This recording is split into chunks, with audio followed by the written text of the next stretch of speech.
إن الحمد لله نحمده ونستعينه ونستغفره ونعوذ بالله من شرور أنفسنا ومن سيئات أعمالنا من يهده الله فلا مضل له ومن يضلل فلا هادي له أشهد أن لا إله إلا الله وحده لا شريك له وأشهد أن محمدا عبده ورسوله لا نبي بعده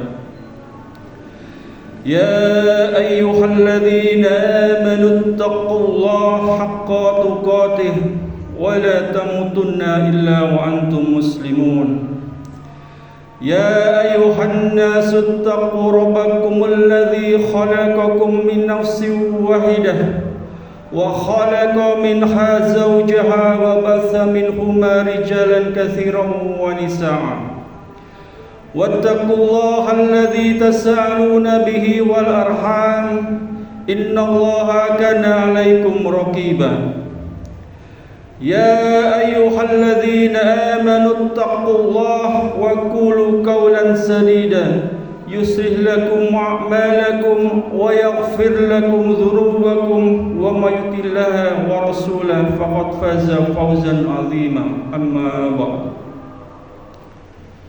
Jamaah Jumat rahimakumullah. Pada kesempatan Jumat kali ini saya ingin mengetengahkan sebuah pembahasan yang menjadi sebuah peringatan Allah terhadap kita semua, yakni perbuatan zalim dan kikir. Makna dasar dari kata zalim yaitu menempatkan sesuatu yang bukan haknya pada tempatnya. Sementara kikir yang dimaksud adalah sulit untuk mengeluarkan harta yang biasanya disertai dengan sifat rakus, bintamak alias medit. Firman Allah dalam surat Al-An'am ayat 82. A'udzu billahi samil alim minasyaitonir rajim. Bismillahirrahmanirrahim. Alladzina amanu wa lam yalbisu imanahum bizulmin ulaika lahumul amnu wa hum muhtadun. Orang-orang yang beriman dan tidak mencampur adukan iman mereka dengan kezaliman, merekalah orang-orang yang mendapat rasa aman dan mendapat petunjuk. Jamaah salat Jumat yang berbahagia, sesungguhnya iman itu mengalir pada adanya rasa adil, sebaliknya lawannya adalah zalim. Dan keadilan yang paling pokok adalah mengakui dan mengikhlaskan ketauhidan hanya kepada Allah semata. Sebaliknya, kezaliman yang luar biasa zalim adalah menyekutukan Allah. Hal ini sesuai dengan firman Allah dalam surat Luqman ayat ke-13. A'udzu billahi samil alim minasyaitonir rajim. Wa idz qala Luqmanu libnihi wa huwa ya'idzuhu ya bunayya la tusyrik billah innasyirka lazulmun azim. Ingatlah ketika Luqman berkata kepada anaknya saat dia menasihatinya, wahai anakku, janganlah mempersekutukan Allah. Sesungguhnya mempersekutukan Allah itu benar-benar kezaliman yang besar. Hak yang paling besar dan wajib yaitu hak Allah atas hambanya dengan tidak menyekutukannya dengan apapun. Kemudian setelahnya kita mengerjakan pokok-pokok iman, syariat Islam seperti mendirikan sholat, menunaikan puasa, zakat, haji ke Baitullah bagi yang mampu, saling nasihat menasihati dalam kesabaran dan kebenaran. Mengingkari ataupun menentang dari salah satu yang disyariatkan tersebut merupakan bentuk dari kezaliman. Allah Subhanahu wa taala berfirman dalam surat An-Nisa ayat ke-135. A'udzu billahi samil alim minasyaitonir rajim. Ya ayyuhalladzina amanu kunu qawwamina bil qisti syuhada'a lillahi walau ala anfusikum awil walidaini wal aqrabin iyakun ghaniyan aw faqiran fallahu awla bihima fala tattabi'ul hawa an ta'dilu wa in talwu aw tu'ridu fa innallaha kana bima ta'maluna khabira. Wahai orang-orang yang beriman, jadilah kamu penegak keadilan dan saksi karena Allah, walaupun kesaksian itu memberatkan dirimu sendiri, ibu bapakmu atau kerabatmu. Jika dia yang diberatkan dalam kesaksian kaya atau miskin, Allah lebih layak tahu kemaslahatan keduanya. Maka janganlah kamu mengikuti hawa nafsu karena ingin menyimpang dari kebenaran. Jika kamu memutarbalikkan kata-kata atau berpaling, enggan menjadi saksi, sesungguhnya Allah Maha teliti terhadap segala sesuatu apa yang kamu kerjakan. Dan makna keadilan yang termaktub dalam surat An-Nisa ayat 135 tersebut telah dijadikan sebagai salah satu untaian kalimat dan dipajang di dinding pintu masuk utama Harvard Law School di Harvard University, Cambridge, Massachusetts, Amerika Serikat. Sebuah kebanggaan tersendiri tentunya ketika untaian ayat indah dan tegas tersebut dijadikan sebuah pengingat, sebuah peringatan di sebuah kampus terkenal di Amerika sana, yang notabene adalah kampus non-muslim. Tapi sayangnya, kita di sini, negara dengan mayoritas muslim, justru tanpa rasa bersalah mengambil hak orang lain, mencederai rasa kemanusiaan dan keadilan demi uang, ambisi, dan kepentingan.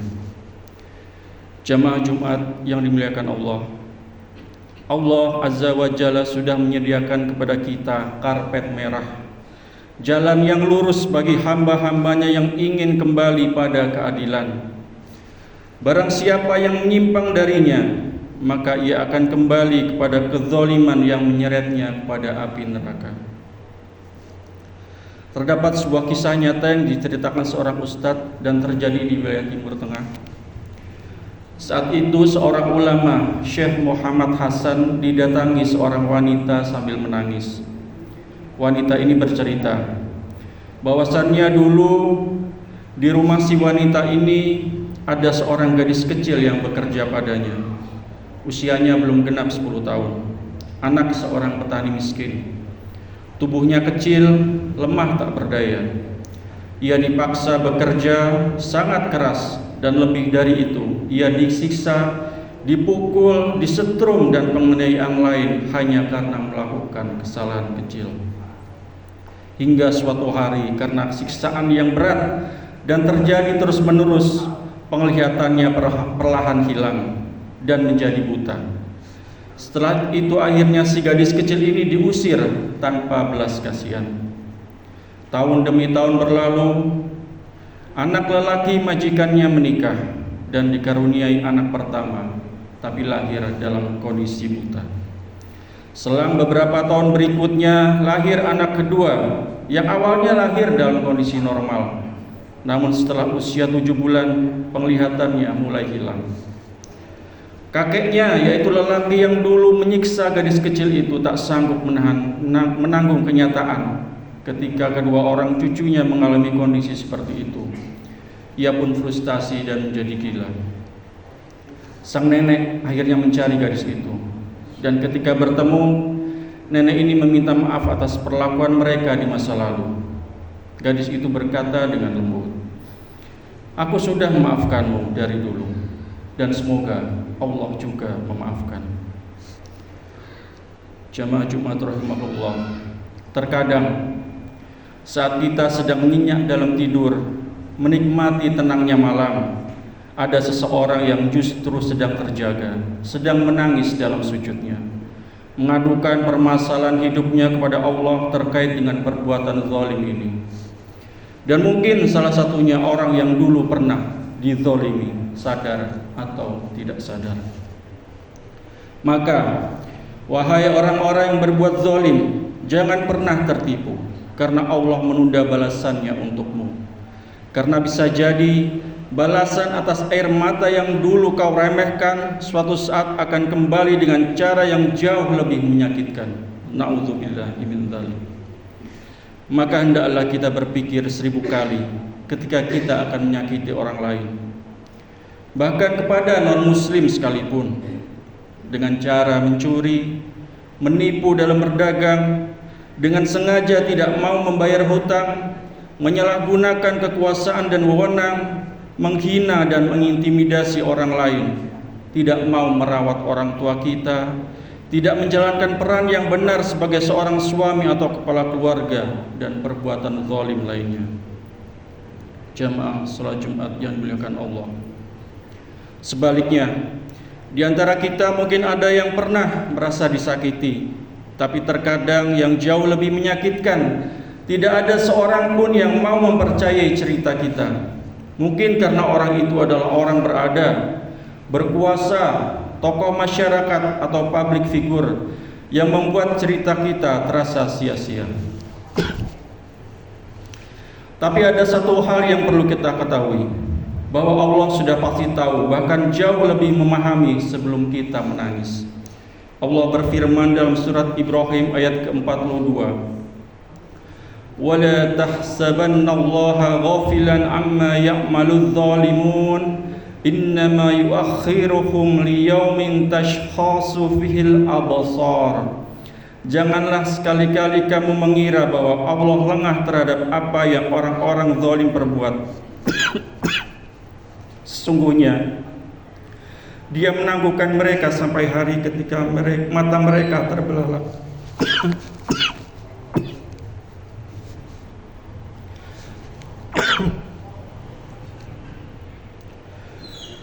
Bisa jadi kita merasa heran, kok dia masih baik-baik saja, aman-aman saja, bahkan hidupnya makin nyaman.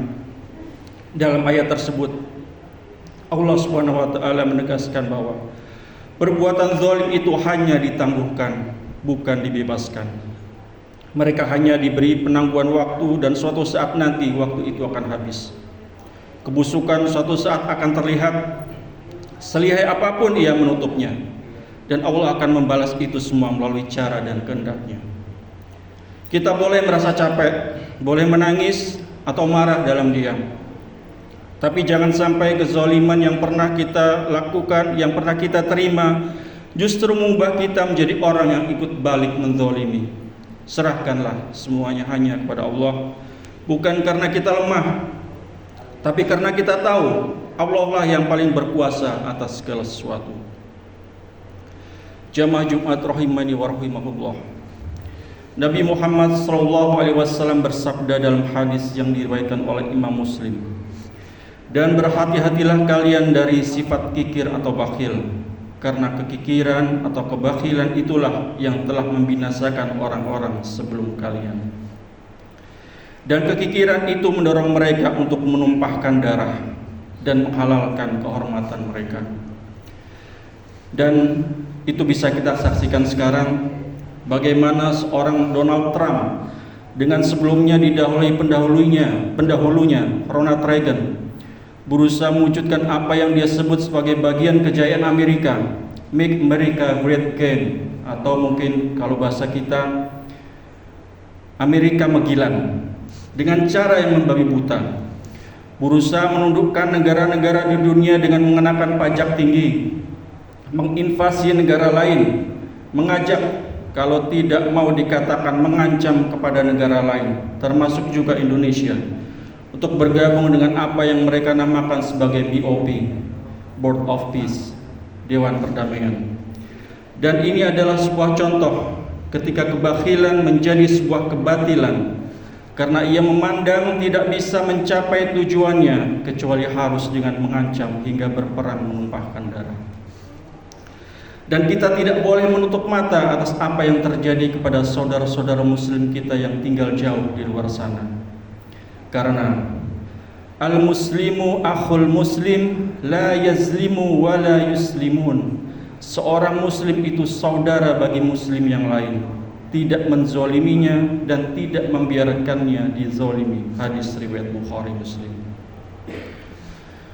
Francesca Albanese, wanita berkebangsaan Italia, seorang pengacara, peneliti, dan berkiprah selama 20 tahun lebih sebagai pakar HAM untuk PBB, sempat mengatakan, "Joining the BOP has not to do with supporting Palestine."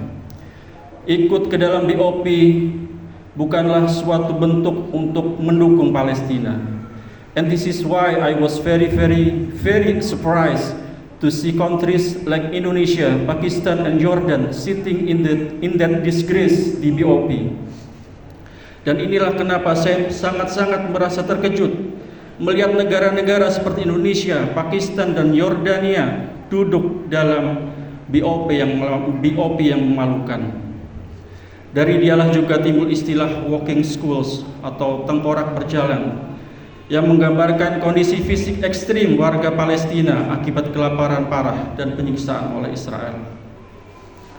Dan manakala BOP ini, yang mana Israel juga ikut di dalamnya dan kemudian hanya menjadi alat stempel berkuasanya Israel, si mafia tanah atas tanah Palestina yang diduduki, dan Indonesia masuk sebagai bagian di dalamnya, maka Indonesia pun akan ikut berperan dalam menzolimi saudara-saudara kita di sana. Na'udzubillah min dzalik.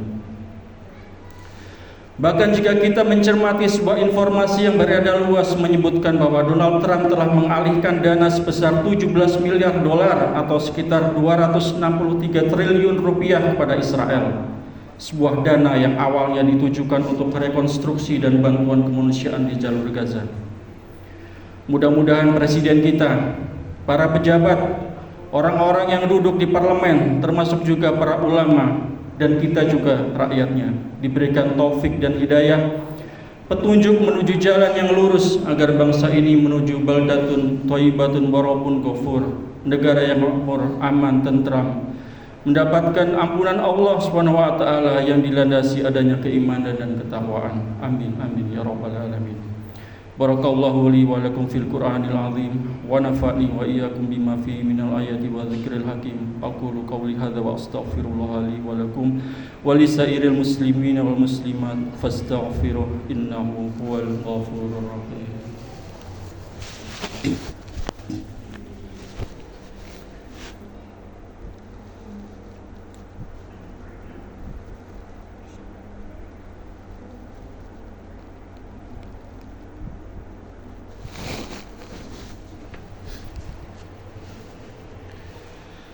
Alhamdulillahi wa kafa, wassalatu wassalamu ala rasulil mustafa wa ala alihi wassabihi wa mawala. Ashhadu an la ilaha illallah wahdahu la syarika lah, wa ashhadu anna muhammadan abduhu wa rasuluh. Ya ayyuhalladzina amanu taqullaha haqqa tuqatih wa la tamutunna illa wa antum muslimun. Jemaah Jumat yang senantiasa dirahmati Allah. Suatu hari sahabat bertanya kepada Rasulullah SAW, "Ya Rasulullah, apa yang paling kau khawatirkan dari umatmu?" "Yang paling aku khawatirkan atas umatku adalah para pemimpin yang menyesatkan." Hadis riwayat Ahmad. Sebagian ulama menafsirkan sabda Rasulullah SAW, sebelum Dajjal besar muncul akan ada Dajjal-Dajjal kecil, 70-an lebih yang berdakwah pada kesesatan. Dajjal dari kata dajjal berarti menutupi, menipu, menyembunyikan, memoles sesuatu yang buruk hingga tampak indah. Maka Dajjal kecil bukanlah sosok yang kita lihat bertanduk. Ia bisa datang dengan mic di tangan, sebutan syekh, jabatan mentereng, gelar berjejer dengan ribuan bahkan jutaan followers. Ciri yang pertama, menjual agama untuk dunia. Rasulullah SAW bersabda, akan datang di akhir zaman manusia-manusia yang menjual agama demi meraih dunia. Mereka mengenakan kulit domba untuk menutupi hati yang lembut bagi orang kaya, namun keras bagi orang miskin. Hadis riwayat Tirmizi. Mereka berceramah soal keadilan kepada sebagian besar rakyat, tapi tak pernah menyebut zalim pada penguasa. Ciri yang kedua, fatwa mengikuti selera penguasa. Ibnu Qayyim al-Jauziyah menuliskan, ulama buruk adalah yang duduk di pintu-pintu para sultan. Mereka memfatwakan apa yang menyenangkan raja, bukan apa yang menyenangkan Allah. Ciri yang ketiga, pandai bicara, kosong dari amal. Rasulullah Shallallahu Alaihi Wasallam bersabda, sesungguhnya yang paling aku takutkan atas kalian adalah seorang lelaki yang membaca Al-Quran hingga terlihat cahayanya, lalu ia menjadi pembela bagi Islam sesukanya. Hadis riwayat Ahmad. Dari sini kita dapat mengerti bahwa musuh terbesar bukanlah kebodohan dalam beragama, tapi menggunakan kefasihan agama yang dimiliki untuk kepentingan pribadi dan golongannya. Ciri yang keempat, membungkam kebenaran atas nama kedamaian. Mungkin kita pernah mendengar orang mengatakan, jangan adu domba dan buat keributan, jaga persatuan dan keragaman, taat dan hormati pemimpin. Padahal Rasulullah SAW bersabda, seutamanya jihad adalah berkata benar di hadapan penguasa yang zalim. Hadis riwayat Abu Daud dan Tirmizi. Ciri yang kelima, viral tanpa hampa. Di zaman ini konten mereka trending dengan jutaan followers. Namanya viral tapi hidupnya tidak mengubah siapapun, dan bicara agama tapi tidak menyinggung kezaliman yang nyata. Imam Malik pernah berkata, berhati-hatilah dengan orang yang ingin didengar. Sesungguhnya ilmu itu berat, dan orang yang memikul beban berat tidak punya waktu untuk memamerkannya. Lantas bagaimana menghadapi fitnah seperti ini? Rasulullah SAW bersabda, ikutilah ala jamaah dan imamnya. Tapi jika tidak ada imam dan tidak ada jamaah yang berada di atas kebenaran, maka tinggalkanlah seluruh firqah kelompok itu. Meskipun kamu harus menggigit akar pohon hingga kematian menjemputmu dalam keadaan demikian. Hadis riwayat Bukhari Muslim. Artinya, lebih baik sendirian dalam kebenaran daripada bersama-sama dalam kesesatan yang terorganisir. Kenali ulama dari keberanian berkata benar kepada yang berkuasa, dan bukan dari banyaknya pujian yang ia terima dari mereka. Allahumma sholli ala Muhammad wa ala ali Muhammad kama shallaita ala Ibrahim wa ala ali Ibrahim innaka Hamidum Majid, wa barik ala Muhammad wa ala ali Muhammad kama barakta ala Ibrahim wa ala ali Ibrahim innaka Hamidum Majid. Allahumma ighfir lil muslimina wal muslimat wal mu'minina wal mu'minat al ahya'i minhum wal amwat innaka sami'un qaribun mujibud da'wat ya qadiyal hajat. Rabbana ighfir lana wa li ikhwanina alladhina sabaquna bil iman wa la taj'al fi qulubina ghillal ladzina amanu rabbana innaka ra'ufur rahim. Allahumma ansur ikhwanana al muslimina wal mujahidina fi Filistin. Allahumma kun lahum aunan wa nasira. Allahumma ahliqil kafarata wal musyrikin wa dammir a'daka a'da'ad-din wa shattit syamlahum wa farik jam'ahum wa zalzil aqdamahum ya rabbal alamin. Rabbana zalamna anfusana wa illam taghfir lana wa tarhamna lanakunanna minal khasirin. Rabbi najjini minal qawmidz zalimin. Rabbana la tuzigh qulubana ba'da idh hadaitana wa hab lana min ladunka rahmatan innaka antal wahhab. Rabbana atina fid dunya hasanah wa fil akhirati hasanah wa qina adzabannar. Wa sallallahu ala nabiyyina Muhammadin wa ala alihi washabihi wasallam. Innallaha ya'muru bil adli wal ihsan wa ita'i dzil qurba wa yanha 'anil fahsya'i wal munkar wal baghi ya'idzukum la'allakum tadhakkarun wa la dzikrullahi akbar wa qumu ila sholatikum.